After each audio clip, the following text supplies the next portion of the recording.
So, I had asked a number of Calvary Chapel pastors, maybe you responded, what do you understand Christian nationalism to be? And the bulk of them wrote back, it's something that the woke left made up in order to excoriate Christians. And that's not it. But it is a pejorative in the mouths of some. For others, it's a political vision. For others, it's a cultural philosophy. So I want to explore what Christian nationalism is. But before I discuss what Christian nationalism is, I want to ask the question, why is Christian nationalism? What's the purpose for it? Why did something like this raise its head at this time? Though actually American history has been punctuated by quite a few attempts at Christian nationalism. But to understand Christian nationalism, you have to understand nationalism, because Christian nationalism is just one form of nationalism. And to understand nationalism, you have to understand what a nation is. So that's where we're going to begin, and we're going to ask the question, got to turn this on. Going to ask the question, what is a nation? And I'm going to argue by way of analogy. So, what's that? It's a chocolate chip cookie. Now, I used to have, when I was growing up, I made chocolate chip cookies all the time, according to the ingredients on the package. It calls for vanilla extract, right? But once I looked in our cupboards, and all my mom had was lemon extract. So I thought the operative word was extract. So I put in the lemon, and obviously we had to throw the whole thing away. But there's a distinctive recipe and certain ingredients and certain quantities that go into chocolate chip cookies. Now, someone could say, well, you know what? If you were to add buttermilk chips to that, that'd be great. And I wouldn't disagree. But it's no longer a chocolate chip cookie. It's a chocolate chip, buttermilk chip cookie. And someone else would say, well, you know what? If you put in some oatmeal, that's good too. And I agree most times. But then it would be a chocolate chip, butterscotch chip, oatmeal cookie. And then you could add all kinds of stuff to it. And you could. Because the quintessential essence or the quintessential ingredient of chocolate chip cookies is what? Chocolate chips. Now, someone could say you could take the chocolate chips out and put in the oatmeal and the buttercup. Yeah, but then listen, you no longer have a chocolate chip cookie. You have something else. And so you can swap in and you can swap out ingredients. And so the question is, what is the quintessential ingredient of a chocolate chip cookie? And also then, you could argue by way of analogy with CCA and CGN. Now, I don't mean to step on any toes. This is just a philosophical kind of analysis. You look at CCA, and CCA said, this is what we are. And then representatives of CGN said, well, we could also add this and add that and add the other thing. CCA said, no, you can't add that and us retain what the essence of CCA is.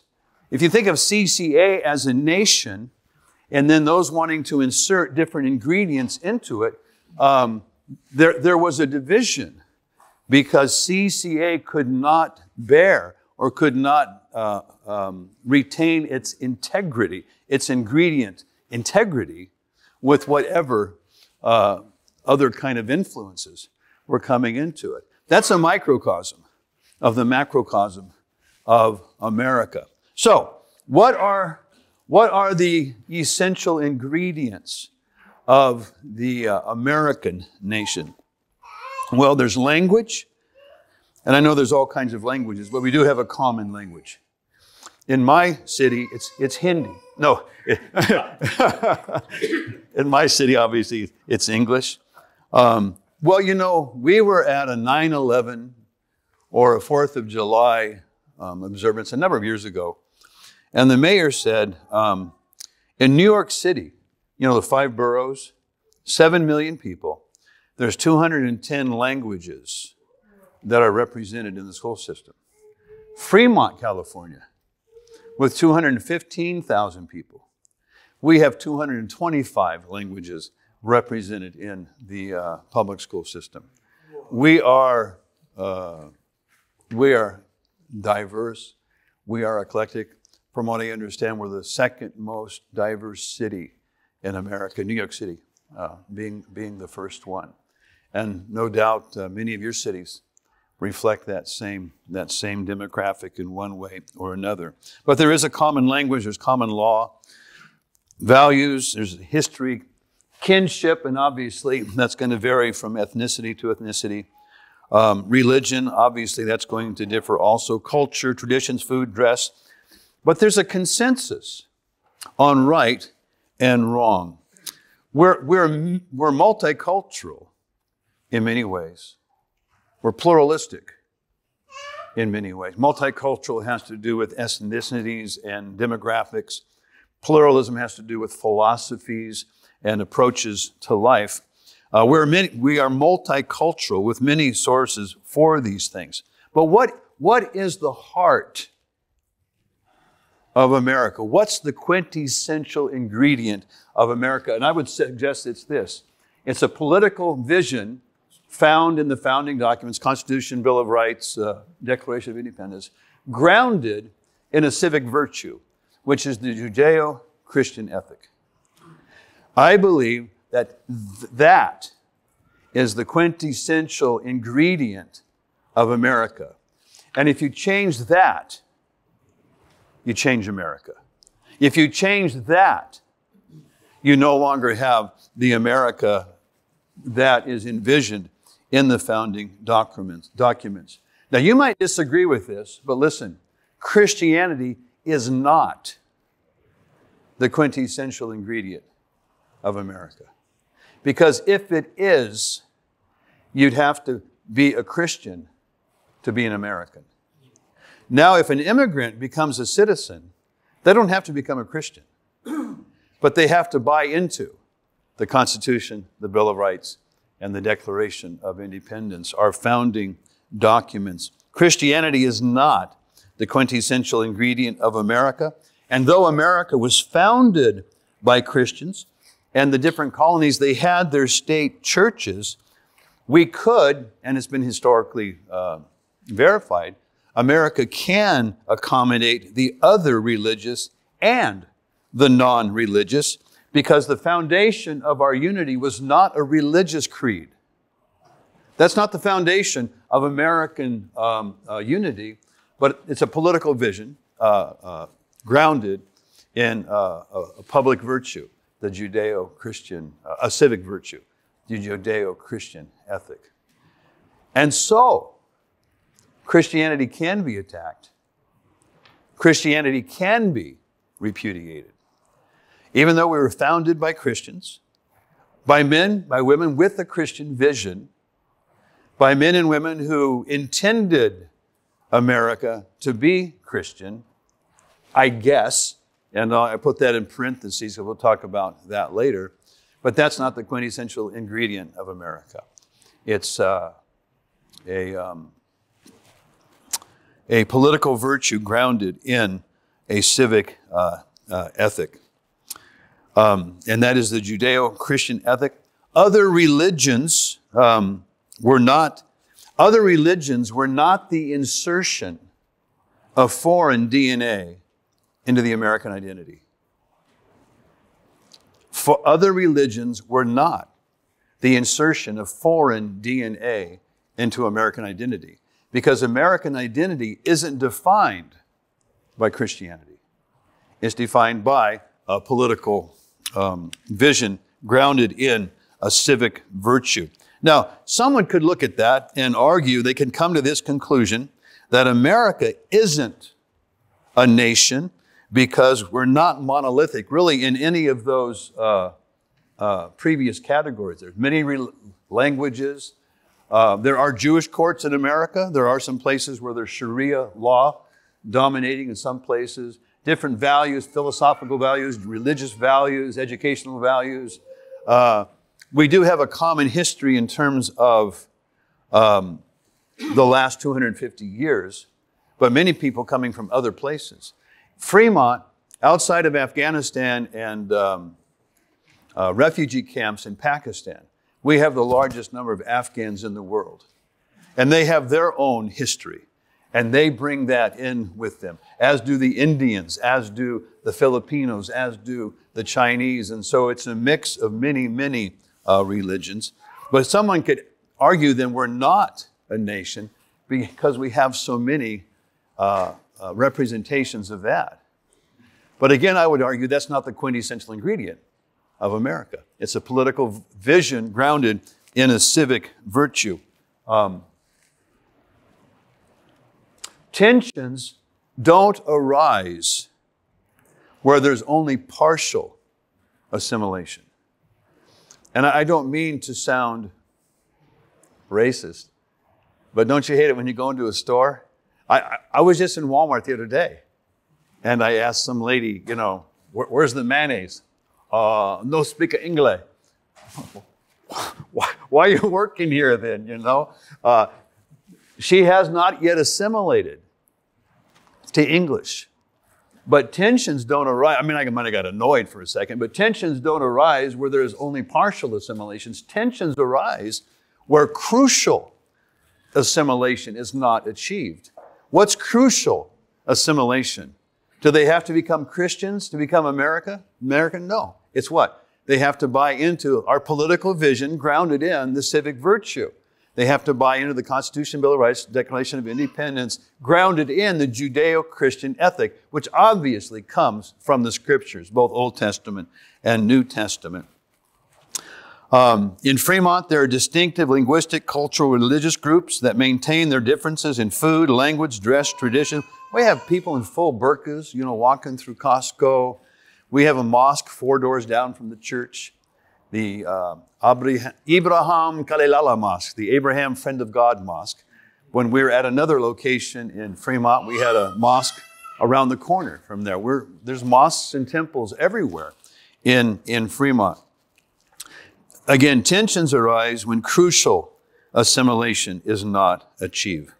Tensions arise when people of other blood, history, traditions, culture, religion, language, law, and customs, they populate the same area, the same territory, but they don't buy into the crucial ingredients that compose the heart of America. And again, what's the crux?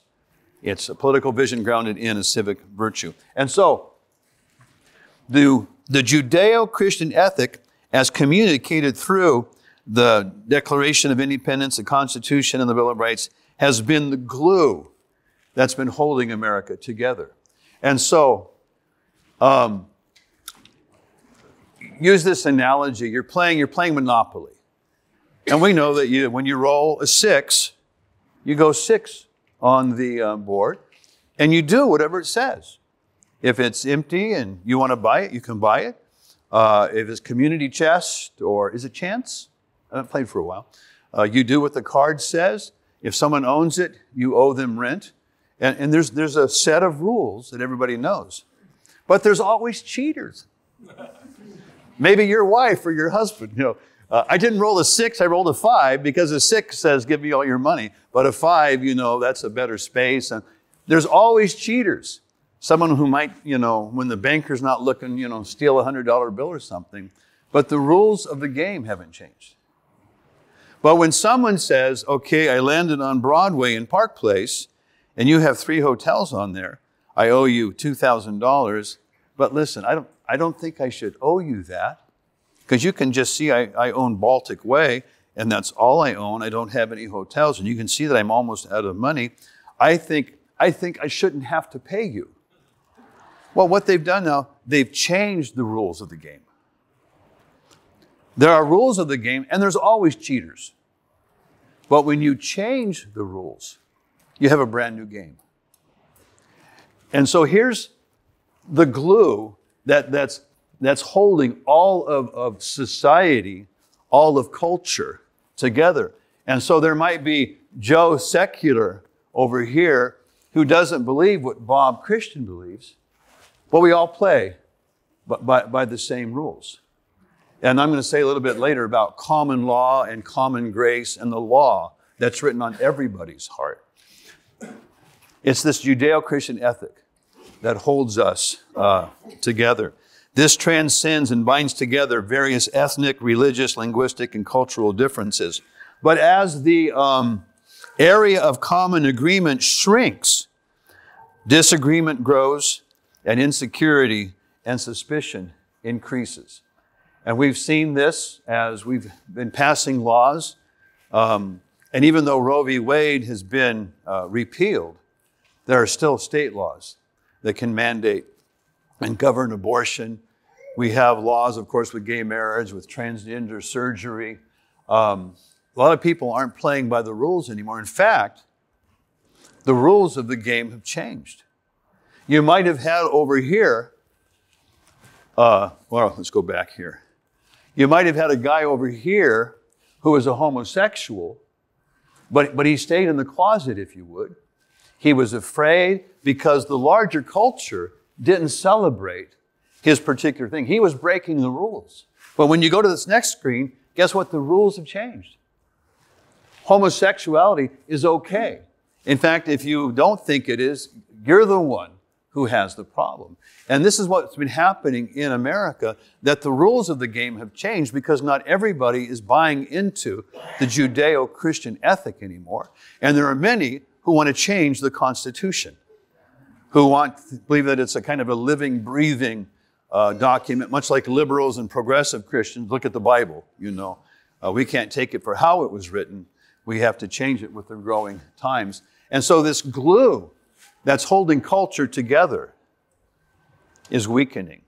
And we've all heard about blue states and red states and Californians moving to red states and that kind of a thing. Why? Because the glue that holds culture together is beginning to weaken. And again, that area of common agreement just continues to shrink.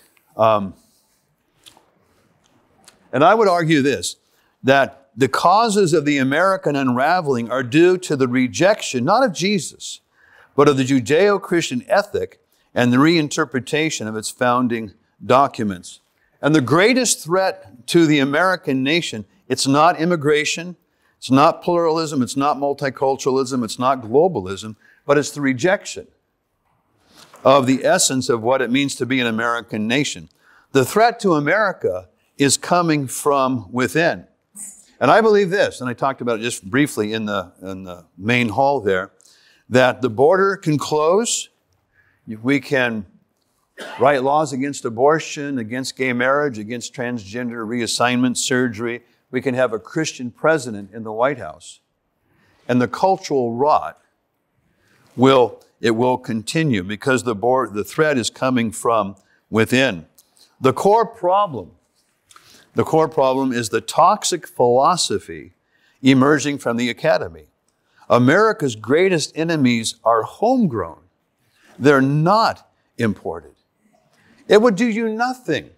Well, it would probably relieve some economic stress in some areas to deport, the undocumented workers or the illegal aliens or whatever you want to call them. But it would do nothing to slow the rot because the threat isn't coming from foreigners.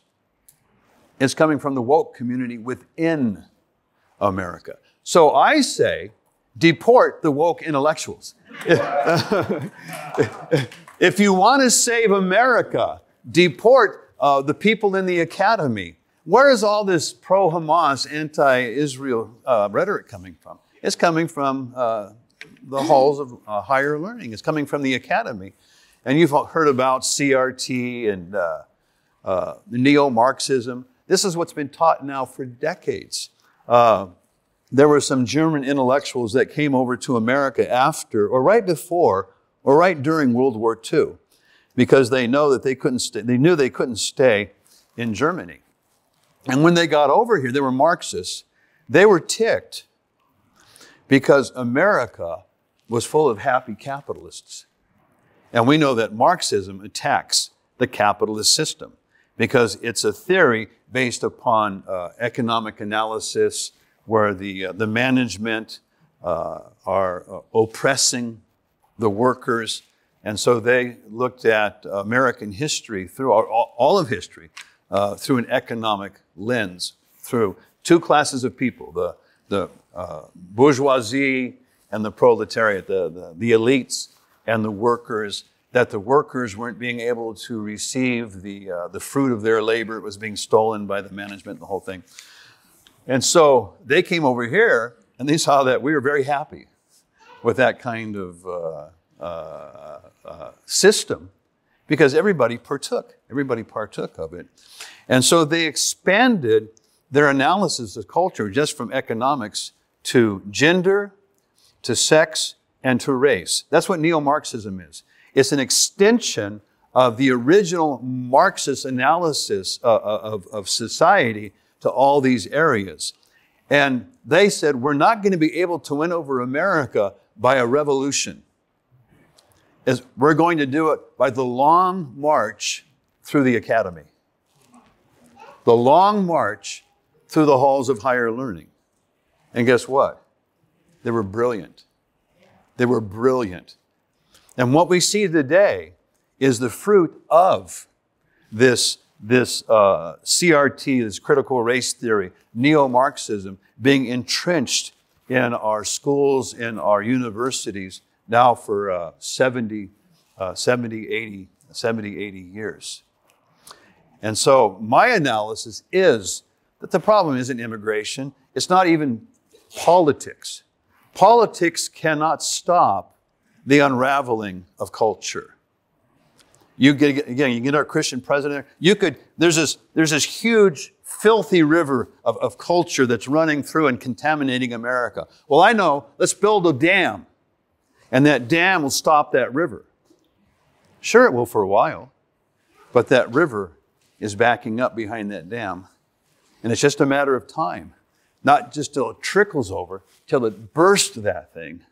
And the last state of that nation is worse than the first state of the nation. Our problem as a nation, it's cultural. And again, a cultural problem doesn't have a political solution. A cultural problem has what kind of a solution? Spiritual. So we go back to Lance's sermon. Beautiful. That's what America needs, is renewing from within. I was asked about 7 years ago, I got a call, would you go with 170 California pastors to Washington, D.C.? All of your transportation, all of your lodging, all of your food, all of your entrance into the different places we're going to go is going to be covered. I said, let me pray about it. Yes, I'll go. And so, but this was a politically minded organization that wanted to get pastors more involved in taking America and taking California back for God. Now, I've long been a political cynic.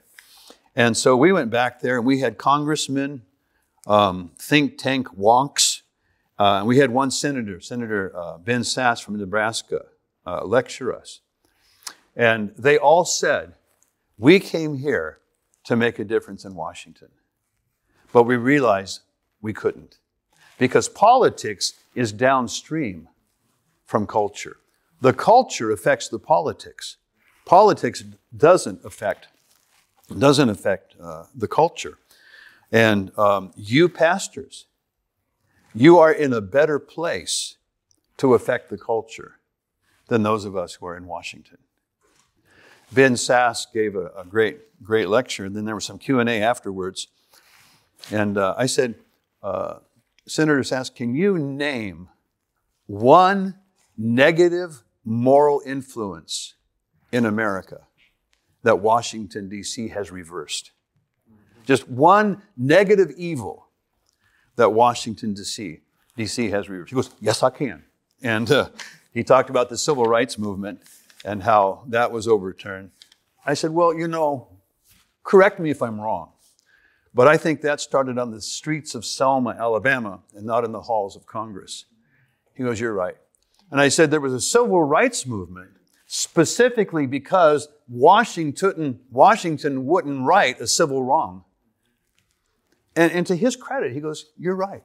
He didn't try to BS his way out of it and talk his way out of it. He goes, you're right. So I said, can I ask you again, can you name me one negative moral trend in American popular life that Washington, D.C. has reversed? He goes, I can't. I can't.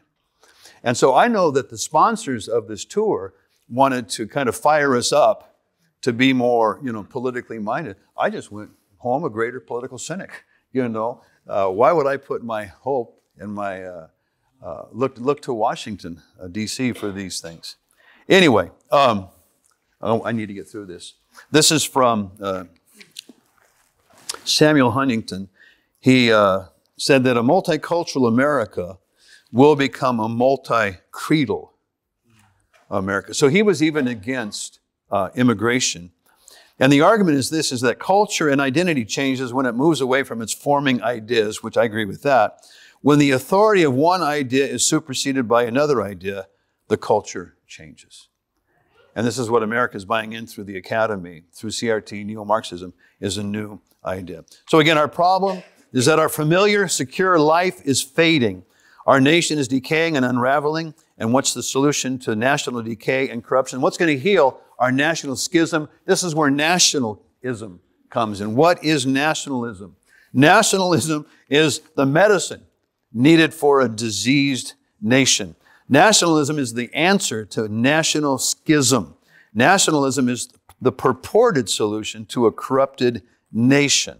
Nationalism is the attempt to keep the nation true to its guiding influences. So again, chocolate chip cookies.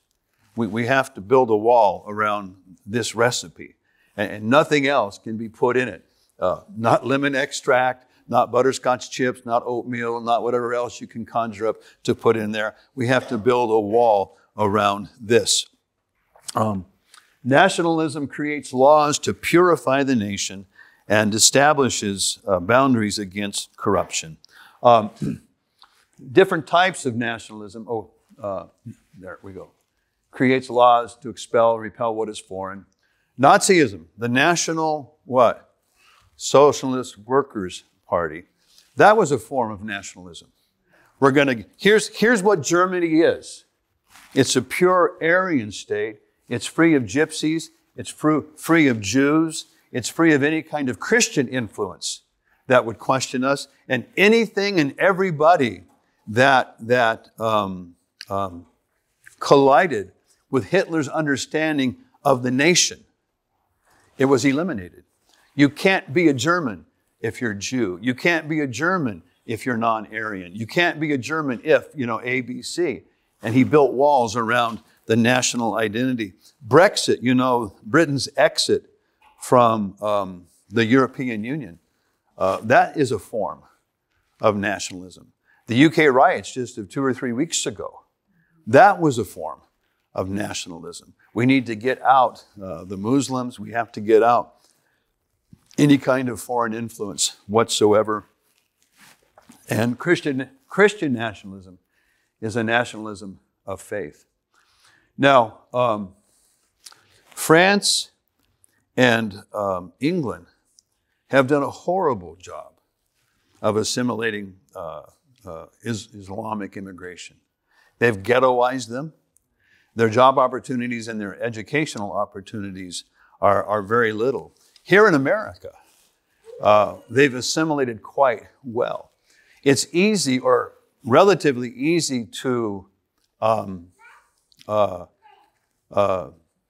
radicalize a Muslim young man in France or England. It's really hard in America because this guy's making a 6-figure salary. He's driving a Beamer and he's watching Netflix at nights. And who wants to go blow himself up, with that kind of life? And so we've done a great job at assimilating our Muslim population. And whoever's responsible for that, kudos to them. Nationalism is circling the wagons of traditionalism to guard against the caustic forces of change. From a purely political standpoint, nationalism aims to defend the country's popular sovereignty. That was one of the reasons for Brexit, the British exit from the European Union? Is that what it is? Yeah. Because they believed that their laws were being diluted by the laws of the Union, that their national sovereignty was being taken away from them because they had to follow the dictates of what was happening in other capitals and other bodies of people, not British. And so they chose to exit the European Union. And that was a form of nationalism. There have been hundreds, probably thousands of nationalistic movements down through history. Nationalism aims to defend the country's popular sovereignty, the right to govern itself and to protect itself from political, social, and cultural pressures posed by the modern global economy. And so in this sense, nationalism is seen as the antithesis of globalism. Let's go on here. What is Christian nationalism? Christian nationalism is a form of nationalism. Carl Trueman. How many of you have read The Rise and Triumph of the Modern Self by Carl Trueman? Oh, my word. Pastors especially. You have to get that book.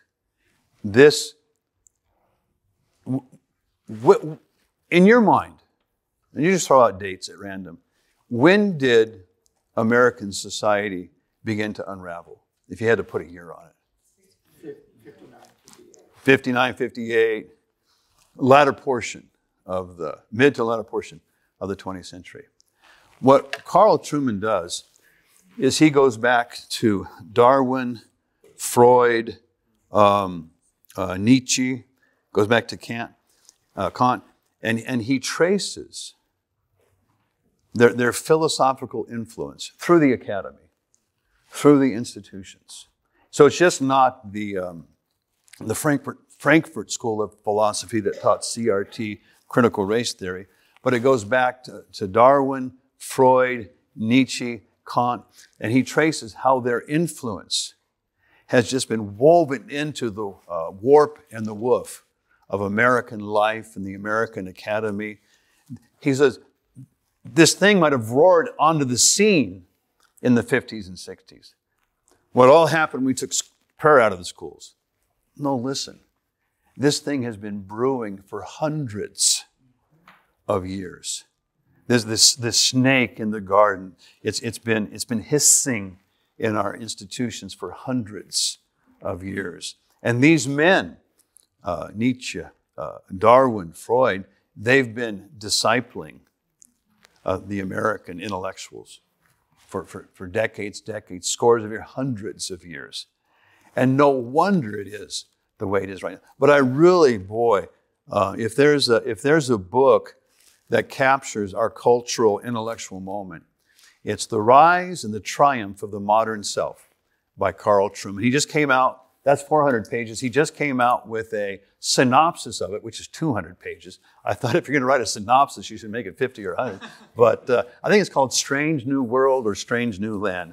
But you should really familiarize yourself with The Rise and Triumph of the Modern Self. We were people who belonged to the state, then we were people that belonged to the family. Now we're people who just belong to ourselves.